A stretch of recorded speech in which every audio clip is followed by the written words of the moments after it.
Hej och välkomna till Campus Talks. Jag heter Ida Lind och tanken med Campus Talks är att lyfta dagsaktuella forsknings- och utvecklingsprojekt eller testbäddar som sker vid Campus Skellefteå. Och syftet är att du som tittar under ganska enkla former ska få en inblick i pågående projekt, processer och saker på gång på campus. Men också gärna hur det relaterar till saker som händer både regionalt, nationellt och internationellt.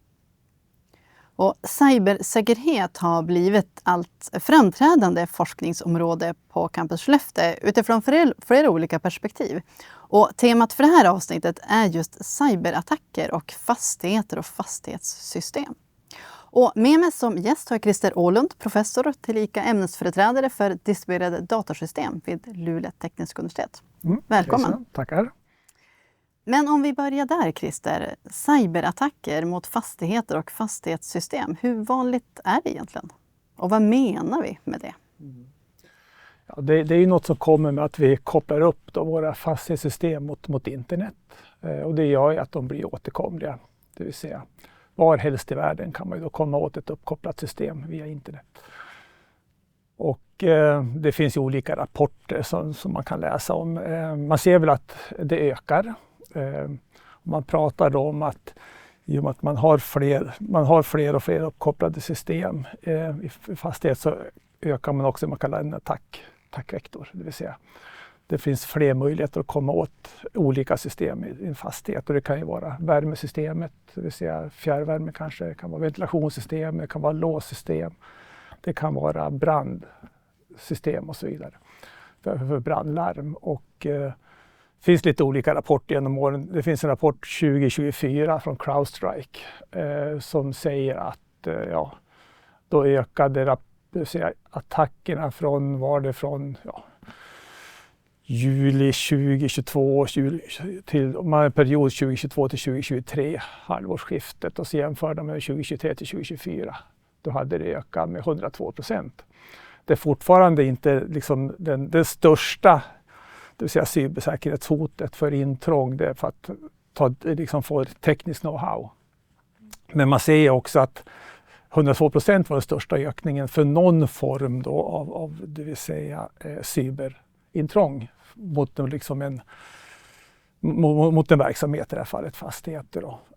Det finns också något som heter det kungliga institutet, tror jag, för fastigheter och uppkopplade, någonting i England som heter, man kan säga, riks.org.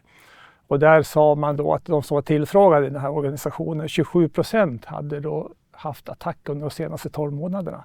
Den rapporten kom juni 2025, tror jag det var. Och där tror man då, verksamhetsansvariga tror drygt 70% att inom 12 till 24 månader kommer vi ha ytterligare illasinnad påverkan mot våra fastigheter. Så att man ser att det ökar i och med att det skapas en möjlighet, och sen finns det, vi har ju då kritiska verksamheter i olika fastigheter. Förstås kan man slå mot dem så att man inte kan verka i byggnader med infrastruktur, så påverkar ju då hela verksamheten. Så att, ja, men det är förstås ett viktigt område. Ofta när man pratar om uppkopplade byggnader så är det lika med smarta byggnader. Man har pratat väldigt mycket om smarta byggnader under några år nu. Tycker du, och kanske lite efter devisen att ju mer uppkopplat hus desto smartare hus. Men har den här ökningen av cyberattacker mot uppkopplade fastigheter och fastighetssystem, har det påverkat hur man nu ser på vad är egentligen en smart byggnad?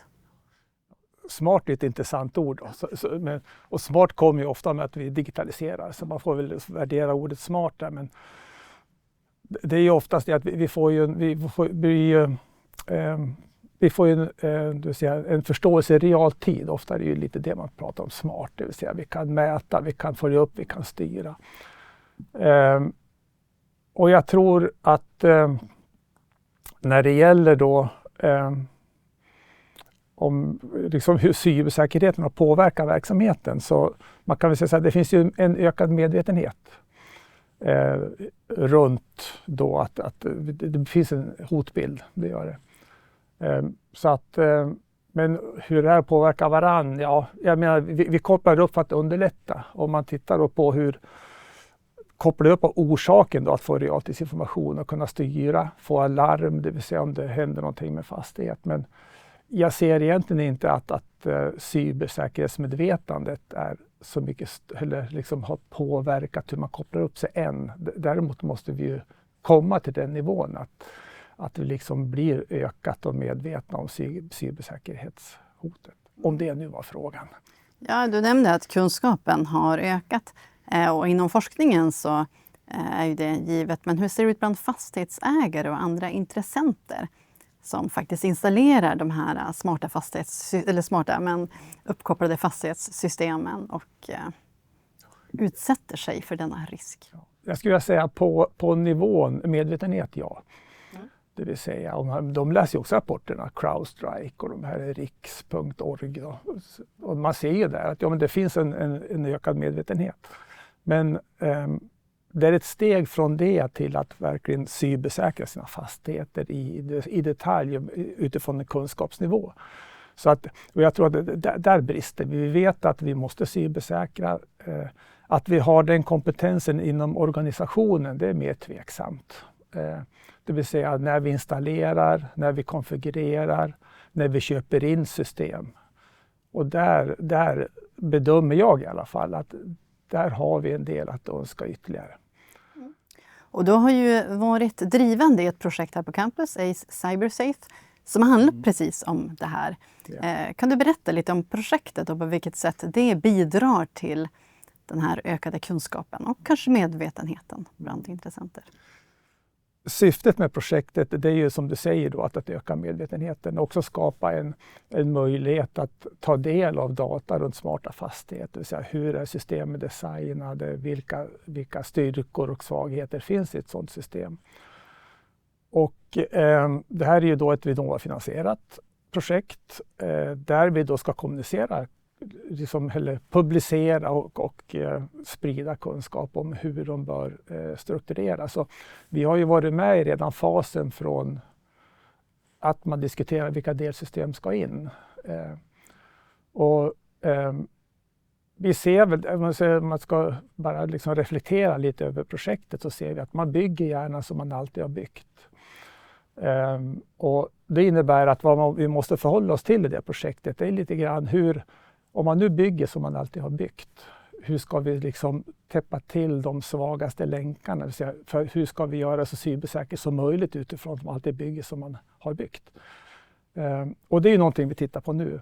Men vi tittar också på vad vi vill föreslå när man nu bygger som man kanske inte alltid har byggt utan i framtiden. Vad bör man tänka på då? Och då finns det olika koncept. Någonting secure boot pratar man om, det vill säga när ett system laddar in sin programvara till exempel, då ska den vara signerad av leverantören så att ingen illasinnad aktör kan liksom skjuta in en programvara som inte är signerad. Det finns också teknologier som Zero Tolerant Networking, det vill säga allting inom en fastighet måste autentisera sig. Normalt runt den här, om man tittar på den här typen av arkitekturer som har för fastigheter, så bygger man bygger en mur runt fastigheten. Men lyckas du komma igenom muren någonstans, och där kallar man ofta en firewall, ja men då kommer man nästan åt alla system inom fastigheten. Men det vi då tittar på, det man då framöver på vilket sätt man bör bygga ett fastighetssystem, så är att allting är faktiskt måste autentisera sig och ses inte som, det vill säga säkert, för att tala om att jag är den här, jag är autentiserad, och då för en tid så får du då kommunicera inom fastigheten och sen efter ett tag så måste du autentisera om dig. Och det gör att får man in ett system i en fastighet som inte är säkert, så kommer man upptäcka det efter en tid. Det kan inte drifta där eller vara där hur länge som helst, utan så det är en annan typ av systemarkitektur. Det vill säga inget är pålitligt även om du är inom byggnaden eller innanför muren, utan du måste hela tiden ligga och autentisera dig och säkerställa att du är en pålitlig systemkomponent. Mm. Och som jag förstår det ska projektet såklart bidra till den tekniska utvecklingen, till ny kunskap, men också till utvecklandet av en testbädd här på campus och mer specifikt i den nya byggnaden som håller på att ta form här, ACE Powerhouse. Kan du berätta mer om det och hur det är tänkt att den här det här huset ska fungera som testbädd för cybersäkerhet och fastighetssystem. Och det är ju lite kinkigt då, för att vi ska både ha en fastighet där man verkar i, det vill säga man ska ju inte riskera att bli hackad när man är i fastigheten, utan det ska ju vara en trygg miljö och allting ska ju fungera normalt. Så det vi då gör är att vi hämtar in faktiska realtidsdata från systemen. Så vi gör, man kallar det ofta kanske en digital tvilling. Och då har vi i den här digitala tvillingen som ett antal delsystem som då hämtar data i realtid från ventilation, från låssystem, från valsystem, ventilation med mera. Och sen den här komponenten då, som är en digital tvilling, ser då ut som att den kopierar det verkliga systemet gör. Och det här ska då bli en testbädd med de här digitala tvillingarna så att man kan koppla upp sig mot en digital tvilling, man kan hämta datan. Man kan också modifiera vissa datasätt för att se vad får det för påverkan på hela fastigheten som sådan. Sen kan vi ju inte påverka fastigheten negativt. Jag kan inte stänga ner låssystemet, vi kan inte liksom stänga av värmen så att fastigheten fryser. Utan det här sker då i den här digitala tvillingen och på så vis ska man då kunna laborera med den och testa då genom att modifiera då eller illasinnat påverka den digitala tvillingen med inte fastigheten som sådan. Så det blir som ett labb i sig, ett cybersäkerhetslabb kan man säga. Spännande att både forskningen bidrar till att skapa ny kunskap men också såklart testbäddar här på campus. Men jag vet ju att du har ju fler projekt på gång inom det här området. Vill du nämna någonting kort om? Ja, vi tittar ju också på energieffektivisering av stora fastighetsbestånd. Och där har vi 2 projekt, ett som heter SUDA och nu fick vi nyligen ett nytt som heter ACE SUDA. Där ACE och den här energieffektiviseringen går hand i hand. Även där har vi ju, alla projekt vi har idag har en cybersäkerhetskomponent. I och med att vi har sensorer ute, det är många samverkande system och man vill undvika illasinnad påverkan i dem. Så att man kan väl säga att, och tittar vi då på vad är det som ger oss kunskap idag? Jo, det är att vi kan samla in data av olika former.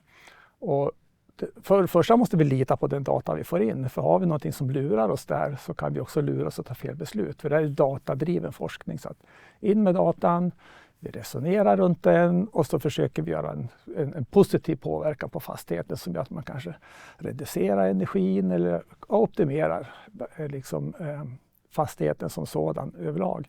Och där blir ju då cybersäkerheten jätteviktig. Så att tanken med, om vi tar det senaste då, ACE SUDA, det är också att skapa det ACE kallar en sandbox. Det vill säga det är en experimentell plattform för då, forskning och innovation. Och där så måste vi, och då tänker man så här att när vi delar data delar vi också information. Och då måste vi vara säkra på att den data vi delar inte kan användas illasinnat sen liksom mot de verksamheterna som delar data. Så det är en liten utmaning i det projektet. Att den här sandboxen ska vara öppen och den ska vara tillgänglig. Men vi måste också säkerställa att det vi öppnar upp inte kan användas och liksom påverka verksamheterna negativt på något sätt. Så det är en intressant utmaning. Ja, men spännande och viktiga frågor framförallt. Tack så mycket för att du kom hit. Jag är övertygad om att vi kommer att vilja bjuda in dig fler gånger för att prata om kommande projekt och hur testbäddarna utvecklar sig. Så som sagt, temat för det här avsnittet var cyberattacker och fastigheter och fastighetssystem. Men det händer ju mycket på campus inom en mängd olika områden, så titta gärna in på fler Campus Talks för att få vidare insikt i aktuella projekt och processer. Det här är ett ämne som jag är övertygad om att vi kommer tillbaka till i framtiden. Tack så mycket!